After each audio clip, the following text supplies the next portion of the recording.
Do you want more?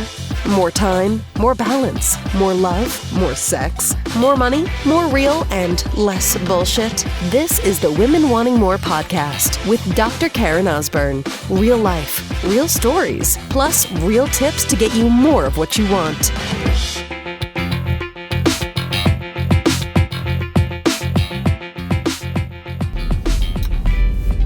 All right, sister, brother, what is true? What is true? Before we get to that, though, in our conversation today, I have something very exciting to announce for you. So there is something really cool I'm doing starting January the 1st, 2020, which is the first ever, I'm kind of calling this draft name, Women Wanting More Fan Club. So what does that mean? That means that you will be able to be one of the members of the Women Wanting More fan club at different levels that will have different benefits and super exciting, like bonus episodes, behind the scenes, special VIP access to retreats and live events that I'll be doing come 2020, early access to my book that's finally going to be coming out, bonus video content and trainings, and so all sorts of like really cool stuff that I know that all of you, and I do mean this sincerely, all of you will be able to do. You just have to decide at what level is going to really serve you best. And so this is something that was introduced to me recently by a conversation yesterday.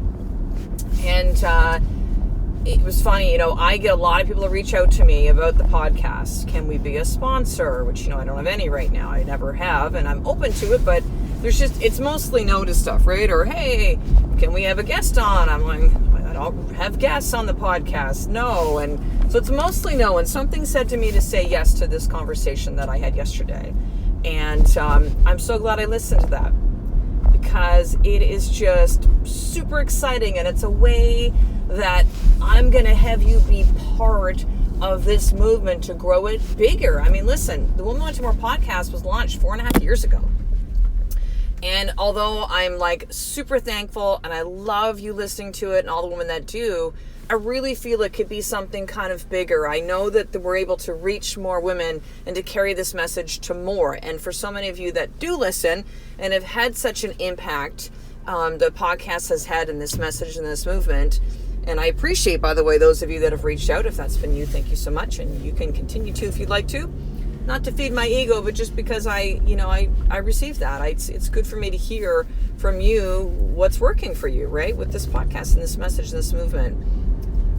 But women need to wake up all around the world. And so you get to join me in this movement, be part of this fan club, and really take this bigger into more women. So more news coming about that soon. But let's get into today's conversation. So what is true? Wow. Parenting, man. Parenting. If you are a mother or father, currently will be, people who have children, this is still going to be a relatable conversation. So please, by the way, too, anytime I talk about parenting, I understand it could be easy to kind of check out or to have your judgments about it and that kind of stuff. Believe me, you don't know anything until you actually are there. Like, it is a very different experience. However, there's still something that's relatable to you in any conversation. There's always something for us to learn in any situation. I often, by the way, have often learned the most from people that are the least like me, that have situations in life that I've never experienced, but yet there's always something in that for me. So this is what this conversation is about today, which is what is true. So yesterday, my oldest son, Tyson, I go to pick him up at school. He's not there. The teacher, who was not his regular teacher, but was the one kind of filling in yesterday, said, he just kind of left off in a huff. He left his bag, and then we couldn't find him, okay? So a little bit of backstory. I don't know how long I've been listening to the podcast for, but, both my boys are, how can I explain this? They're not the kind of kids that fit into the box. And that's fine, and that's okay, and I actually love that about my kids. Like, I want them to be themselves. I want them to express themselves and to be uniquely who they are and not fit them into a box, right? However, we have situations in life like school or understanding, rules and, etiquette, if you will, and that we got to work around those things, right? Getting along with other people, and and so yesterday, we go to try to look for Tyson, and I'm pissed. I'm pissed that this teacher let him fly out of the room. She's like, oh well, the bell went off. It instantly triggered me to go, oh great. So it was like, okay, my job's done. Like, the bell was off. I thought he was just going to meet up with you. And we couldn't find him. And Tyson, again, too, he's had a lot of situations in school. More recently, the theme has been he's feeling kind of really picked on. And I know that maybe you had that experience as a kid.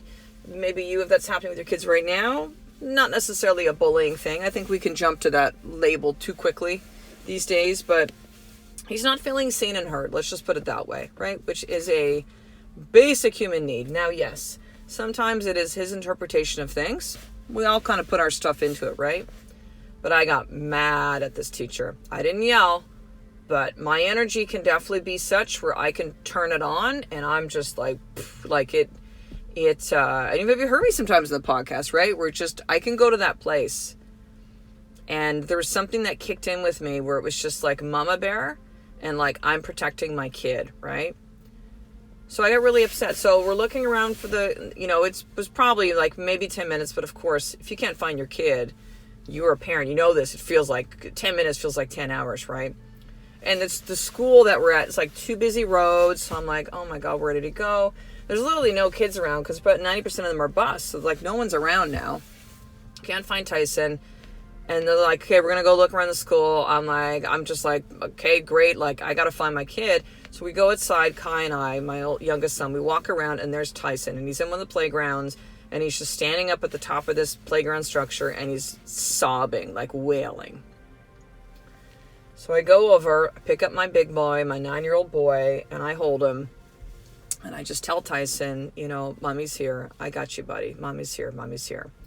So he's crying. So Kai and I are walking. I'm holding Tyson, carrying my big boy. And your kids are never too old to be comforted and nurtured in that way, right? I mean, think of even as adults, there's times where we just want to be held by our husband and wife. We just want to be like held by our friend when something's just like just hold me, right? One of Tyson's love languages as well too. His top one, by the way, is physical contact. So, I just told him, and we walked towards the car, and I'm still feeling like I'm thankful that I found Tyson, but now I'm feeling pissed because I'm like, you know what? He's out there crying, feeling so fucking alone, and all she had to do is kind of go after him or see where he went. Now I understand, and if you're a teacher, by the way, friends of teachers, like, listen, it is a tough job. That does not go past me. And I know there's other kids happening, and you got to make the best decision at the time. And sometimes it's just, you can't do everything and be everywhere. So I understand that too. But of course, this is me as a mother and my son who's had a lot of situations and a lot of conversations with the principal and other teachers I've had and lots of support we're doing and lots of conversations at home that I'm now feeling like I'm not, like he's not being seen and heard.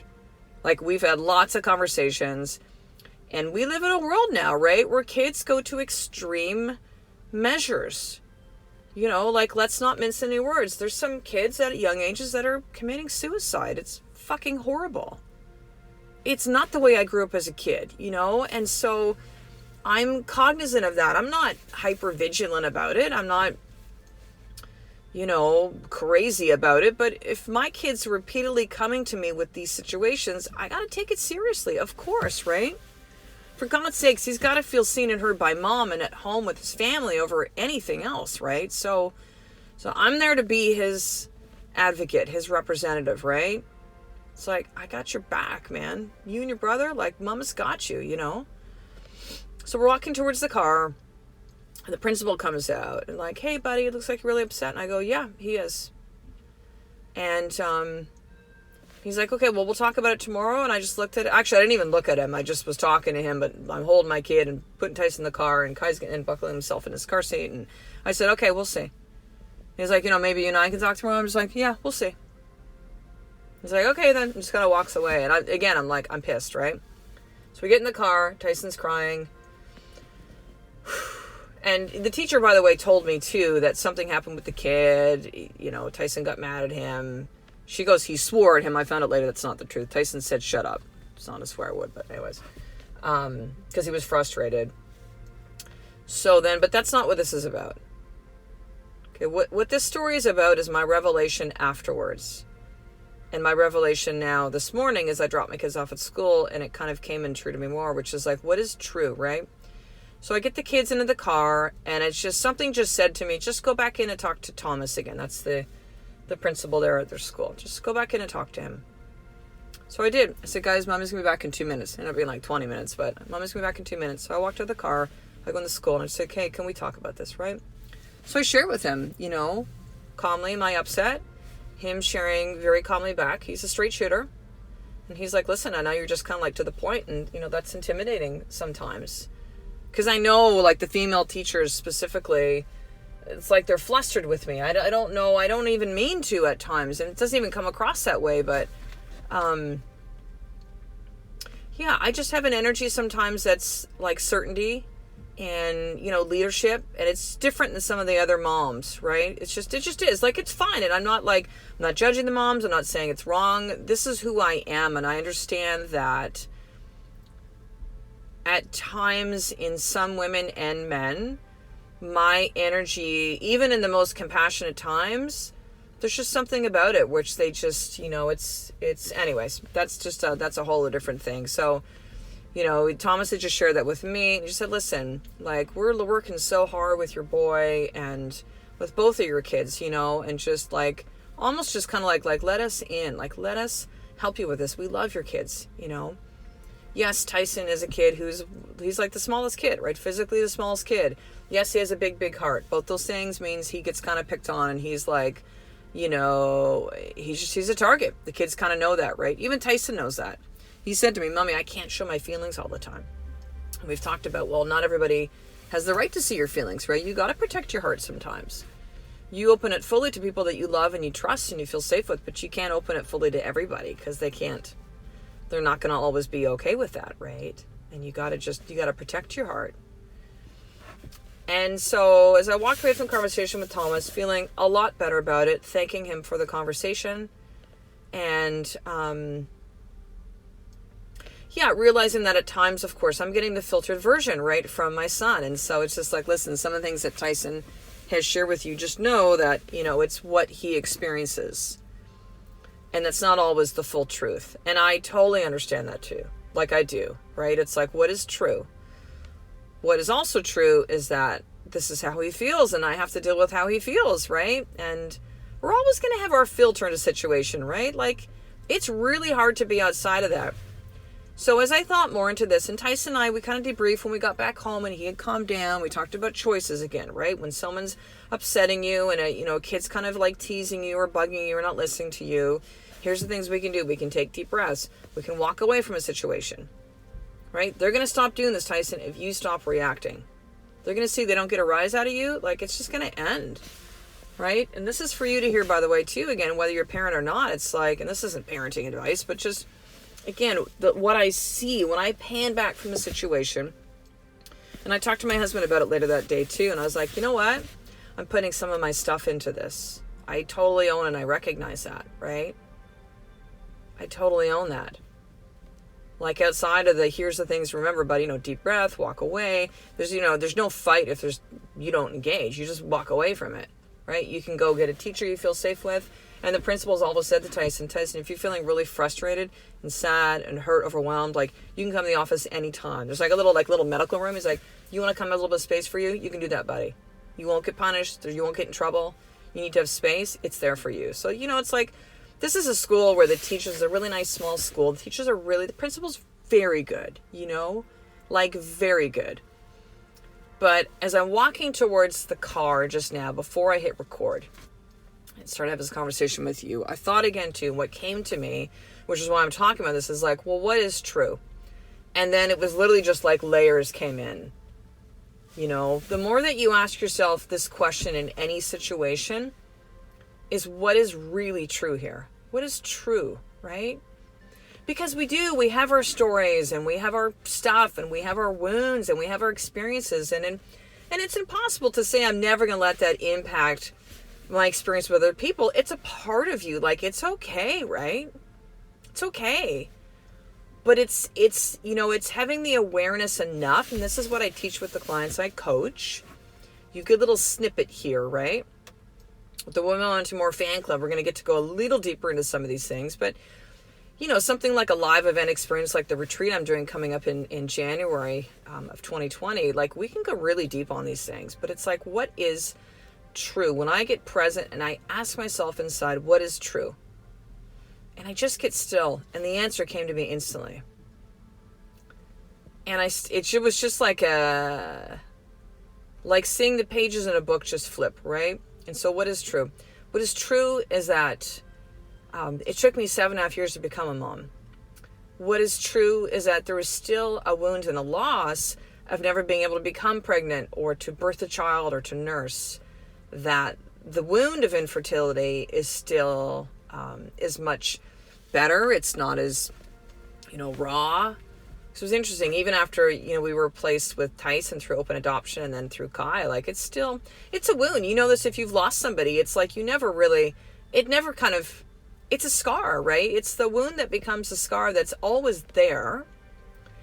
And so when I ask myself the question, what is true? It's just like, there's still, and will always be pieces of that I feel different being an adoptive mom. It's just what is. And I know if you're a biological mom, you'll be like, no, it's the same. I feel that way too. No, please understand and respect that unless you have gone through this experience, any adoptive mom will tell you there are moments where you were like, well, maybe I'm never supposed to have been a mom and that's why this is happening. Or, you don't feel like you're a, quote, real mom, even though I know I'm a real mom, and I don't feel that way in all situations. But the little insecure pieces at the back of me now that aren't really all that vivid, they come out in these situations.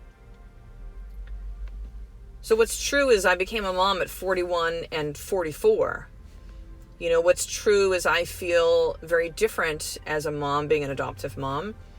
What's true is I wonder, and I'll even use the word fear at times, that some people, not people, let me not generalize, delete that universe. Some people will judge and think, oh, it's because they're adopted. That's why these kids are acting out, right? And will have their judgments and misunderstandings about adoption, which are just not true. And what's true is I feel like I need to protect my kids from that, What is true is I feel like as a mom at 50, right, having now a 9-year-old and a 6-year-old, that I'm literally with moms who are like in their 20s and 30s where I'm just like, man, I can't relate. Like, I'm also a working mom, which means I'm doing my best to kind of juggle all the pieces of my life. But yet, I don't care who you are as a working mom, you're still going to feel there's a pull. It's always there, right? Where it's this pull when you're at the work stuff, you want to be like, wearing all the family hats. And when you're wearing the family hats, you feel this real call towards the work and the creator that you are on that piece of your life, right? So what's true is that I don't feel like I fit with all of these other mostly stay-at-home moms that I experience and that I see, right? What is true is that when my kids have these experiences, I feel like I'm being judged as a mom, even though I know that's not true, but that's what's true. That's the story that let me rephrase that one. That's the story I'm telling myself. So that story, what's true is that that's a story. Okay. What's true is that that's a story. And what's true is that motherhood is fucking hard. It's so hard. And I'm going to make mistakes like we all do as human beings in life.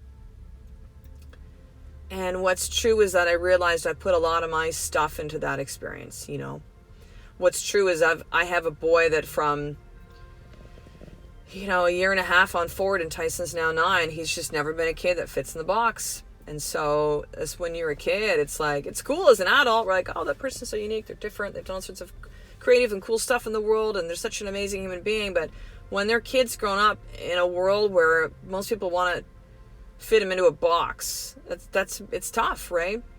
You're trying to really build your sense of self and self-worth.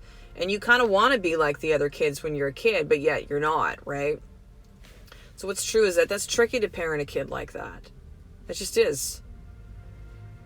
What's true also, if I take a look at this from a more positive standpoint, is like, well, what's true is I am a woman who's 50, who has a lot of life experience, and a lot of shit that's happened, and I am the most well-equipped, if you will, to parent kids like my children. Like, my children chose me for a reason. What's true is that that experience that happened yesterday, like the principal, we had this conversation, he's like, Karen, it's just going to be messy some days. And we learn from it and we move forward. And we teach Tyson more tools and strategies and what he can do differently and other choices. And tomorrow's a new day, you know? And what's true is that I'm actually incredibly thankful to have my kids in a school where the teachers are, it's so emotional now, they actually are so incredible, like are so understanding, are so patient. And what's true is that, my God, my children are like my greatest teachers. What's true is that I'm going through this experience for a reason, to raise just, amazing boys to become men. What's true is that it helps me grow as a human being, and my God, I would not be the same without them. What's true is that I'm pushed in these experiences so that I can grow and expand, and I get to share this with you. That's what's true, That's what's true. And listen to this, like, as I tell this conversation, I circle back to gratitude, not with, some kind of a motive and a plan. Because if you've been listening to the podcast for a while, you know that I literally just go like, oh, this is something relevant's come up. I think there's something I can speak into about this. And I push play and I go. I simply listen inside as to what needs to be said today. And I don't question it. And I just go.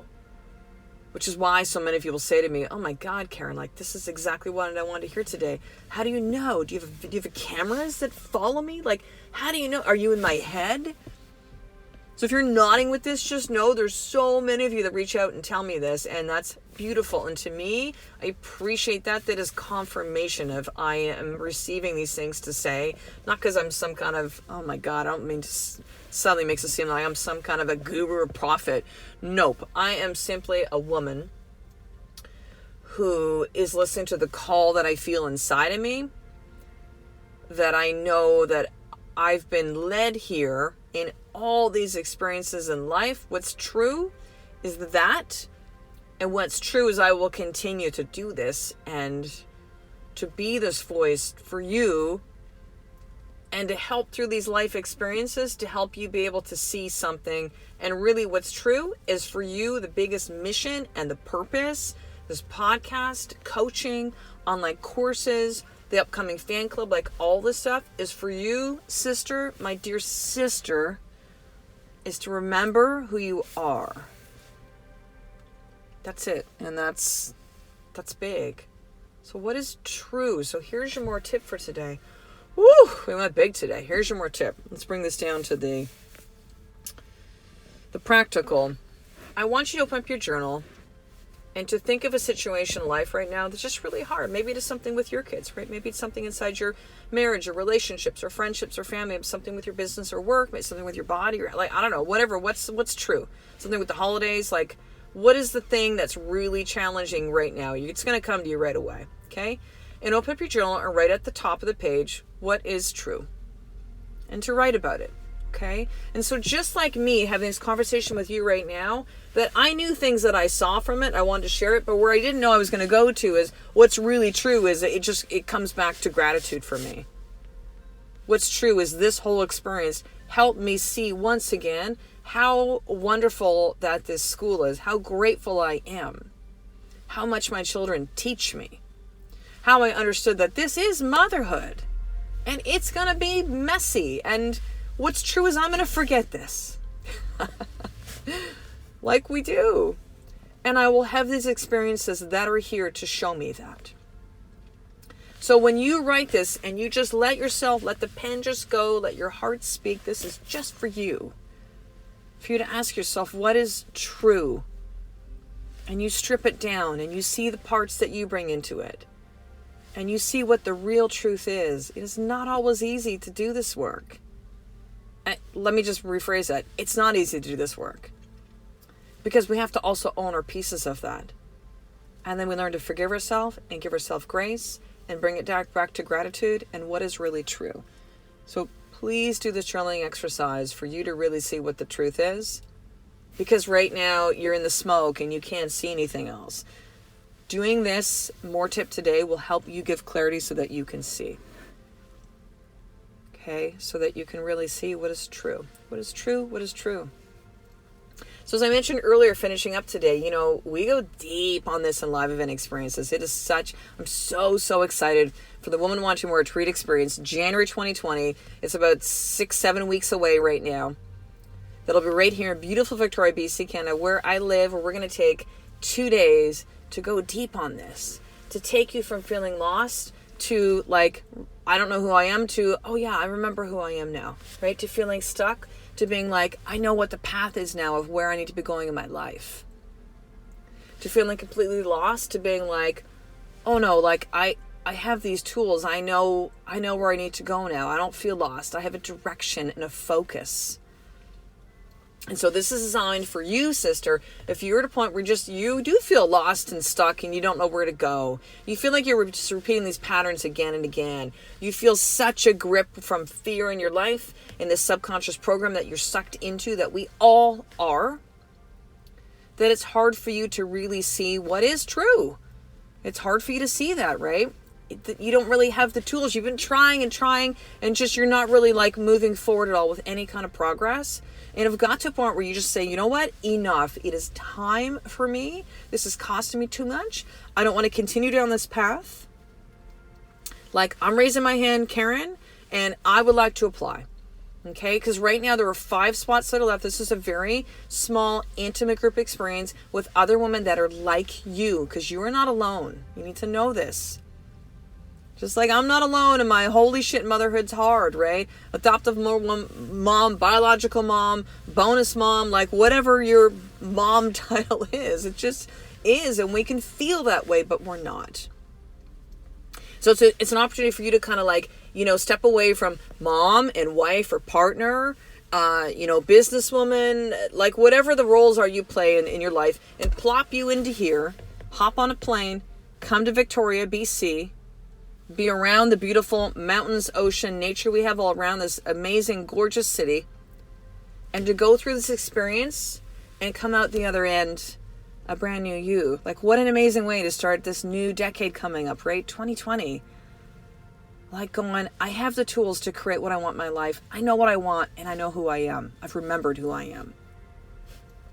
And a chance to continue that work with these beautiful, amazing women. So here's what you need to do to apply. Okay, very simple. Text me, 250-589-4811. 250-589-4811. It is my actual cell phone. Okay, it's not an automated text response thing, but you actually text me and say, Karen, I would love to apply for the retreat. So very simple application. Okay, then we get on the phone and have a conversation, and I get to listen to you and really see if there's something that is a fit. And you'll never know unless you take that step. Okay? And you can. You can. This is not for every woman, but this might just be for you. Okay? So text me, 250-589-4811. Say, Karen, I'd love to apply for the retreat, and I will connect with you from there. Okay, sister. I will talk the next episode. A Life of More is really asking yourself every single day, what is true? What is true? What is true? What is true? I love and appreciate you. To get the show notes of each Women Wanting More episode, including the How to Get More tip, subscribe to the newsletter at drkarenosburn.com/newsletter.